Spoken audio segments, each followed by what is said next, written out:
Hello everyone, again welcome back to your own YouTube channel Mathematics with Hunar.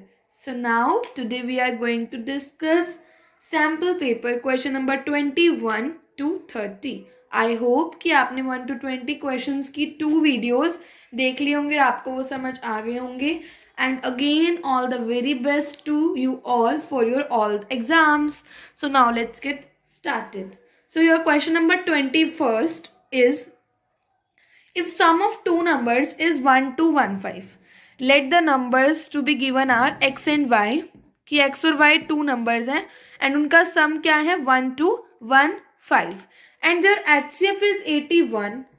उनका HCF आपको दे दिया है 81. Then possible number of pairs of such numbers are. यानी आप x और y यानी in pair में कितने नंबर ऐसे ऐसे फॉर्म कर सकते हैं कि जिनका सम तो आए 1 to 15 एंड उनका HCF हो 81. तो let we consider those numbers. तो हम उन नंबर को क्या कंसीडर करेंगे as 81x plus 81y equal 1 to 15. तो ये मैंने कैसे लिया, देखो जो आपका HCF होता है वो दोनों नंबर में कॉमन आता है, तो इसीलिए x एक नंबर है उसको 81 से मल्टीप्लाई करेंगे और y एक नंबर 81 से, और उन दोनों का सम क्या आ जाएगा 1 to 15. क्योंकि आपको पता है कि मान लो अगर हमने HCF निकाला 6 and 12 का, तो 6 का क्या होता है 2 into 3 और 12 होता है 2 into 3. इसमें इसका HCF क्या आ जाएगा 2 into 3 6, जो कि दोनों में कॉमन है, इसीलिए हम इसको मल्टीप्लाई ऐसे करके लिख सकते हैं. अब हम इसको सिंप्लीफाई कर लेते हैं, डिवाइड कर दो 81 से ऑल द साइड्स, यहां बन जाएगा x प्लस वाई. यहां जब हम 81 से डिवाइड करेंगे तो यहां करके देख सकते हो आपके पास बच जाएगा 15. 1 to 15 डिवाइड 81 इज 15. ठीक है, तो अब हम क्या करेंगे, अब हमें पेयर्स लिखने हैं कि कितने पेयर्स फॉर्म हो सकते हैं. तो अब हमें कैसे पेयर्स हम बनाएंगे, देखो एक पेयर बन सकता है 1 and 14, 2 and 13, 3 and 12, ऐसे ऐसे करके बहुत सारे पेयर बनेंगे. बट हमें कौन से पेयर लेने होते हैं जब हमें ऐसे लिखना हो इन क्वेश्चंस में HCF, तो वो सारे पेयर्स कौन से होते हैं को प्राइम नंबर के. कौन से पेयर हम लिखते हैं HCF के केस में, जिसमें क्या हो को प्राइम नंबर्स के पेयर हो, यानी प्राइम भी और को प्राइम यानी को प्राइम पेयर्स होते हैं. बस ये याद रखो 1 और 14 ये को प्राइम नंबर्स हैं, यानी दोनों प्राइम नंबर्स तो नहीं. को प्राइम में क्या होता है कि दोनों में कुछ कॉमन ना हो. अब देखो 14 तो प्राइम नंबर नहीं है, बट ये को प्राइम पेयर में आ जाएगा 1 के साथ. 2 and 13 है, 3 और 12 नहीं होगा क्योंकि इनमें कॉमन आ जाएगा. 4 and 11 ये हम लेंगे पेयर. आफ्टर दैट 5 and 10 तो उसमें भी कॉमन आ जाता है. 9 and 9 में भी, 8 7 में भी. 8 7 में आपका कुछ कॉमन नहीं आएगा. ठीक है, उसके बाद 6 and 5, उसके बाद तो इसके बाद बन ही नहीं पाएगा. 8 2 and 13 8 7 तक ही जाएगा, तो ये कितने पेयर्स हो गए 4. So right option will be C, answer will be 4. बस आपको इसमें क्या ध्यान रखना था कि HCF 81 है, तो हमें दो नंबर्स कैसे लिखने हैं. फर्स्ट स्टेप ही मेन है इसमें कि हम ये वाला कैसे लिखेंगे कि 81x प्लस 81y, क्योंकि HCF एक ऐसा होता है नंबर कि वो जो दोनों नंबर्स का कॉमन होता है, इसीलिए हमने उनको मल्टीप्लाई कर दिया 1 to 15. सिंपल हमने बना लिया, यानी वो दो नंबर्स ऐसे हैं कि उनका सम क्या होगा 15 होगा. उसके बाद क्या होगा, हमने पेयर्स बनाने हैं, और वो पेयर्स आपको बस ध्यान रखना है कि वो पेयर्स क्या होने चाहिए को प्राइम. मोस्ट इंपॉर्टेंट क्वेश्चन है, you have to learn it, you have to revise it properly. Okay, now question 22. in the sample paper it is given with figure. आपको एक फिगर गिवन थी, यानी ग्राफ पेपर पे plotted था कि base आपका 4 है, हाइट आपका 3 और आपको एरिया ऑफ ट्राइंगल बताना है. मैंने डायरेक्ट यहाँ पे फ्रेम कर दिया क्वेश्चन में. तो एरिया ऑफ ट्राइंगल सिंपली आपको पता है half into base into height. Half base is given to you 4 and height is 3. 2 2 cancel हो गया, और ये 2 and 3, 2 multiply 3 will be 6. So answer will be 6 square units. C option will be right one. Now question number 23 important है. Trigonometry के सारे questions important है. जितने ज्यादा आप ट्रिग्नोमेट्री के क्वेश्चंस को सॉल्व करेंगे उतना ज्यादा आपको पेपर में हेल्प होगी. नाउ देखो tangent alpha plus cotangent alpha equal to. अभी थोड़ा सा ब्रेन क्वेश्चन है, माइंड लगाने वाला. कि अब हम अल्फा की वैल्यू क्या रख सकते हैं कि जो आंसर है वो 2 आ जाए। अब आपको एकदम से मोस्ट कॉमन है कि अल्फा 45 पर वैल्यू देता है 1, चाहे वो टेंजेंट 45 हो चाहे वो कोटेंजेंट हो। अगर हम यहाँ 45 वैल्यू रख देते हैं, क्योंकि अभी आपको 90 तक करा रखे, तो उससे आगे आपको जाने की कोई जरूरत है ही नहीं। टेंजेंट 45 क्या होता है 1, कोटेंजेंट 45 1 इक्वल टू, ये आ गया 2 इक्वल टू। इसका मतलब यहाँ पर क्या है कि टेंजेंट अल्फा और कोटेंजेंट अल्फा क्या है, इक्वल है। क्या है कि टेंजेंट अल्फा और कोटेंजेंट अल्फा क्या है, इक्वल है, क्योंकि 45 पर तो दोनों इक्वल ही होते हैं। अब यहाँ आपको बताना है, देखो टेंजेंट 20 अल्फा, कोटेंजेंट 20 अल्फा। एक बार तो देख के सारे हो जाएंगे भाई पता नहीं क्या क्वेश्चन आ गया, 20 पावर देख कर ही वो सोच लेंगे कि हमसे तो नहीं हो पाएगा, बट आपको थोड़ा सा माइंड लगाना है, यू कैन डू इट। अब देखो यहाँ 45 रख दो। अब टेंजेंट 45 क्या होता है 1, 1 की पावर 20, यहाँ पे भी 1 की पावर 20, 1 + 1 क्या आ गया 2। So right option will be B. क्या हो जाएगा आपका आंसर 2।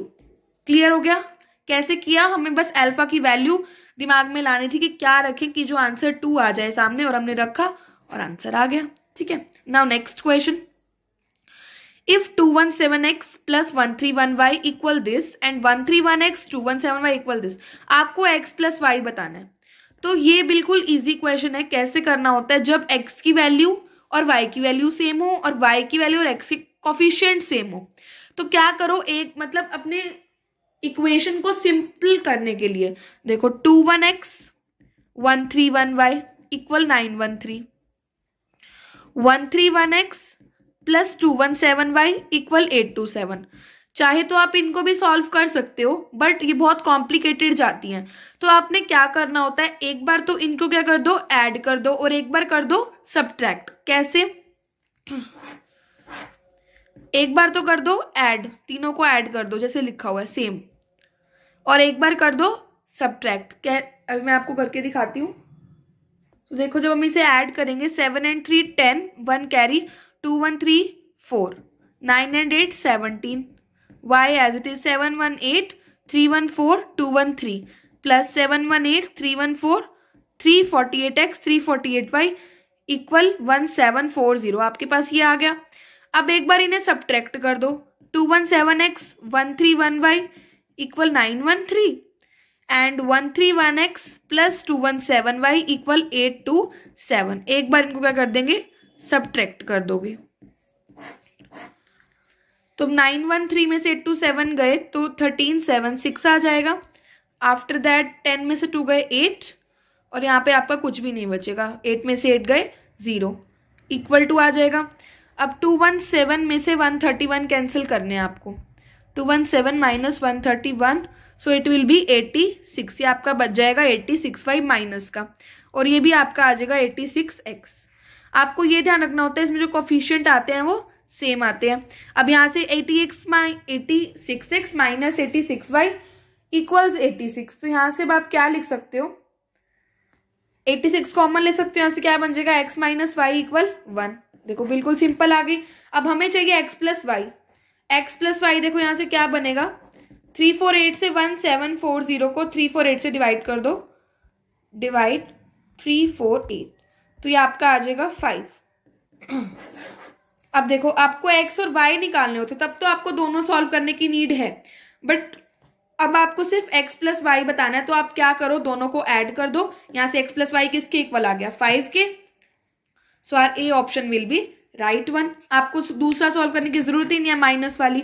जब आपको x प्लस वाई पूछा तो ऐड कर दो, और सब्ट्रैक्ट पूछा तो माइनस। अगर आप इन दोनों को सॉल्व करने लग गए तो बहुत टाइम जाएगा। इजी ट्रिक है ये कि x का कोफिशिएंट और y का मैच कर रहा है, और y और x का मैच कर रहा है, तो एक बार दोनों को ऐड, एक बार दोनों को सब्ट्रैक्ट। ठीक है, now 25th question. LCM of 2 prime numbers, 2 prime numbers है, उनका एलसीएम है 2 2 1, और हमें नंबर्स नहीं पता, तो एलसीएम से हम उन नंबर्स को निकालेंगे। और बोला है कि वो प्राइम नंबर है, तो 2 2 1 आपका कैसे बन सकता है, देखो इसको सॉल्व करो। पहले ये किस पर जा सकता है, 3 पर, 3 7 जा 7 जा, फिर ये जाएगा 7 पर 21, नहीं सॉरी ये 3 पर नहीं जा रहा, 7 पर, उस पर जाएगा ये 22, सीधा ये जाएगा आपका 13 पर, क्योंकि ना ये 3 पर जा रहा, 4 पर भी नहीं, 5 भी नहीं, 6 भी नहीं, 7 8 9 10 11 12 13 पे देखो ये कितने पर जाएगा, 13 15 जा करो, 15 3 जा 45 195, 13 17 जा 91, 13 1 13 और 9 और 3 12, यस 17 पर। तो आपके दो नंबर आ गए 13 इंटू 17। 2 to 1 को जब आप स्प्लिट करोगे तो इसी में ही हो सकता है और कुछ नहीं। तो ये दो प्राइम नंबर आ गए। अब आपको क्या गिवन है, P is greater than Q। अब दो ही नंबर आए हैं तो बड़े वाला क्या है 17, तो हमारा P क्या हो जाएगा 17 एंड Q क्या हो जाएगा 13। हमें बताना है 3P माइनस Q, तो 3 इंटू 17 माइनस 13, 17 3 जा 51 माइनस 13, 11 में 3 गए 8 एंड 4 में से 1 गया 3। So answer will be 38, C option will be right one. अब फटाफट से 26 क्वेश्चन देखते हैं, आइए जल्दी। A card is drawn from well shuffled deck of 52 cards, 52 cards में से निकाला, टोटल आपके पास है 52। उसके बाद बोलता है कि प्रोबेबिलिटी बताओ that card drawn is neither king nor queen. अब पहले तो प्रोबेबिलिटी हम निकाल लेते हैं किंग और क्वीन होने की। किंग कितने होते हैं 4, क्वीन भी होती है 4, इनको ऐड कर दो, 8/52 है प्रोबेबिलिटी, तो इसको टोटल में से माइनस कर दो, 1 में से 8/52 माइनस कर दो, क्या आ जाएगा 44/52। इसको काट दो 22/26 और इसको और कट कर देंगे तो 11/13। So A option will be right one. बस आपको 8/52 माइनस करना है, इसको और कट करके लिख सकते थे 4/13, 13 माइनस 8 आपको निकाल देंगे, ठीक है। अब नेक्स्ट देखो, 2 dice are thrown at same time, probability that 5 will come at least, कि मतलब एक पर तो 5 आना ही आना चाहिए कम से कम। पिछले आपको वीडियो में बताया कि एटलीस्ट होता है कम से कम, ये बारी बारी बताया जा रहा है क्योंकि मोस्ट इंपॉर्टेंट आता ही आता है ये, इसीलिए।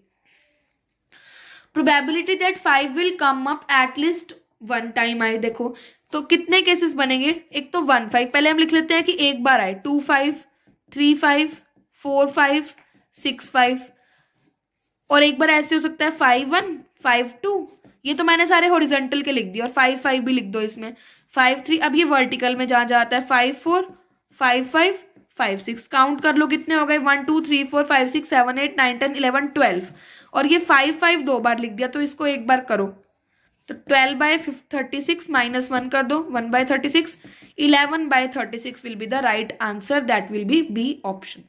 Now question number 28, 1 plus sine square alpha आपको गिवन है, आपको कोटेंजेंट अल्फा की वैल्यूज बतानी है।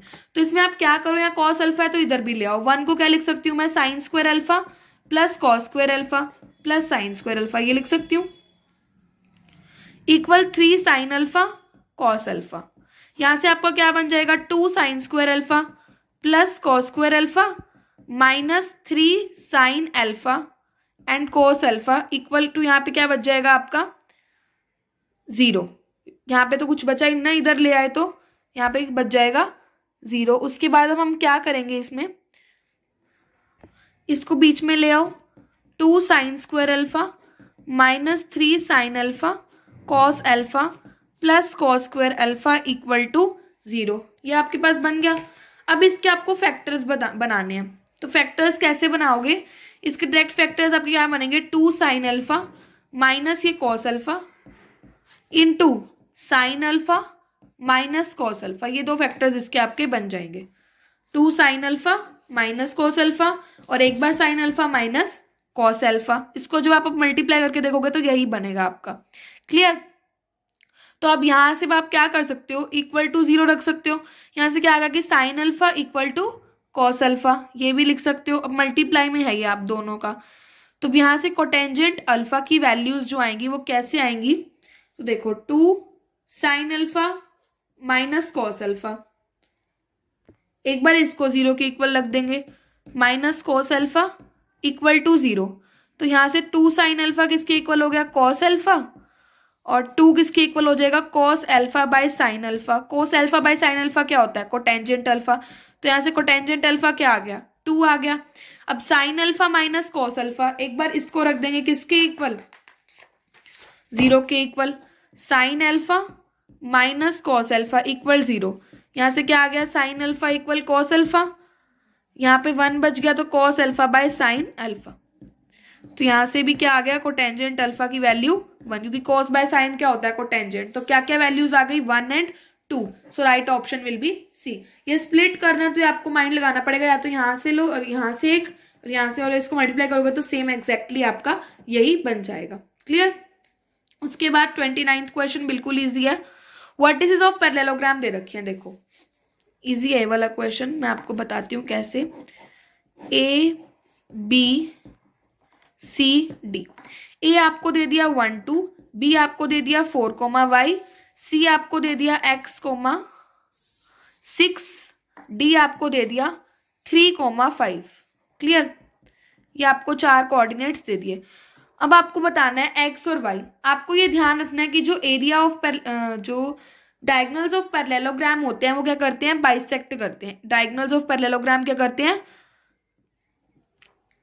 बाइसेक्ट करते हैं, तो वो इक्वल पार्ट्स में डिवाइड करते हैं, यानी मिड पॉइंट इक्वल होते हैं बाइसेक्ट करने के बाद। यानी इसका मिड पॉइंट बीडी का और एसी का मिड पॉइंट क्या होगा, इक्वल होगा। Diagonals of parallelogram bisect each other. ठीक है। तो यहां से mid point of BD, BD का मिड पॉइंट क्या होगा, 3 + 4/2, यानी एक्स और एक्स का ऐड करेंगे हम, और 5 + y/2 किसके इक्वल होगा, मिड पॉइंट ऑफ एसी के, यानी x + 1/2, और यहां से हो जाएगा 6 + 2/2। तो अब हम कंपेयर करेंगे, एक्स को, ये एक्स है, ये वाई, ये एक्स है, ये वाई, एक्स और एक्स को कर दो, वाई और वाई को कर दो। यहां से हो गया 3 + 4 = x + 1, 2 से 2 तो कैंसिल हो गया, 7 इधर -1, तो x तो आ गया 6, और y क्या आ जाएगा, 5 + y = 8, y क्या आ जाएगा 8 - 5, सो y विल बी 3। तो आपके क्या हो जाएंगे यहाँ पर 6, 3। ऑप्शंस देख लो, 3, 6 भी है, बट x क्या है 6 और y क्या है 3, तो ये रॉन्ग नहीं करना आपने। ठीक है, ध्यान से देखकर करना है। नाउ क्वेश्चन नंबर 30, आपको ए सी बी और C D A equal given है, और ए सी और ए डी गिवन है, आपको बी डी बताना है। तो ये आपको सिमिलैरिटी से करना पड़ेगा प्रूफ। कैसे करोगे, हम सिमिलर कर देते हैं दो ट्राइंगल्स को, ए बी सी ले लो, ट्राइंगल ए बी सी, और साथ में आप नेमिंग कैसे करोगे, ए सी डी, ए का तो ए ही रहेगा, ए तो हो गया आपका कॉमन एंगल। उसके बाद डी सी करोगे या सी डी करोगे, ये आपको देखना है। तो इसमें अब हम क्या करेंगे, मैच करेंगे कि बी के साथ कौन सा मैच हो रहा है, ए सी बी, यानी आपका जो डी वाला है वो कहाँ रहेगा, पीछे रहेगा, ए सी डी हो जाएगा आपका। ये कैसे, अब देख लो, दोनों नेमिंग करो। अगर आपको कंफ्यूजन है ना तो ए डी सी भी कर लो और ए सी डी। ये तो आपको क्लियर है कि ए तो फर्स्ट पे आएगा क्योंकि ए तो कॉमन ही है। उसके बाद देखो सी डी और डी सी, अगर आप देखो यहीं से ही देख लो कि सी डी ए, इसको अगर मैं ऐसे लिख देती हूँ ए डी सी, जैसे मैंने यहाँ लिख रखा है, तो इसको भी ऐसे लिखो बी, और ये उल्टा लिख दिया बी सी ए। तो यहां से भी होना चाहिए आपका बी सी ए, अगर ए डी सी करते हैं तो बी सी ए तो नहीं है, और ए सी डी अगर हम करते हैं तो यहां से क्या बन रहा है, बी ए बी सी, तो ये वाला ऊपर वाली नेमिंग हो जाएगी ए सी डी। क्योंकि हमारा देखो ध्यान से देखो कि ये डी वाला और ये सी वाला, ये दोनों क्या है, हमारे इक्वल है। तो ए इक्वल हो जाएगा, एंगल इक्वल एंगल है, और एक ये जो हमें गिवन है। तो बाय एंगल सिमिलैरिटी क्राइटेरिया ये दोनों ट्राइंगल्स क्या हो जाएंगे, सिमिलर।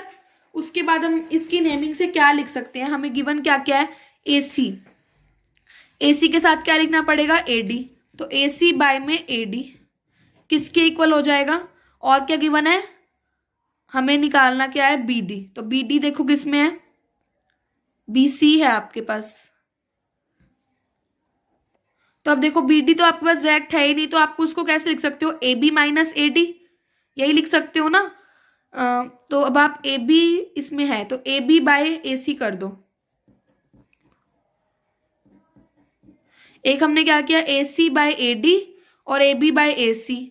AC 8 है और AD 3 है। AB को मैं क्या लिख सकती हूँ, AD + BD, और AC फिर से आपका हो जाएगा 8, और AD हमारे पास है 3 गिवन, तो ये हो जाएगा 3 + BD, 8 × 8/3, और यहां हो जाएगा आपके पास 3 + BD, 64/3 - 3 = BD।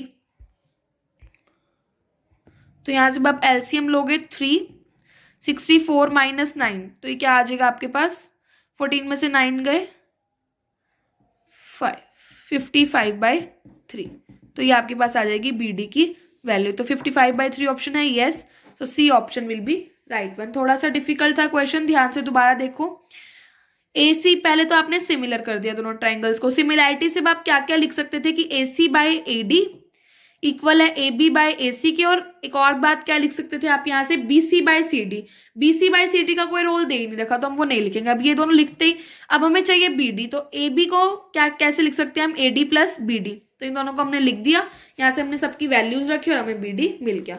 So that's all for today. 30 MCQs मैंने करा दिए हैं। आई होप कि आपको अच्छे समझ आ गए होंगे। So that's all for today. अगर possible हो पाया तो I will also make 31 to 40 MCQ video before the board exam.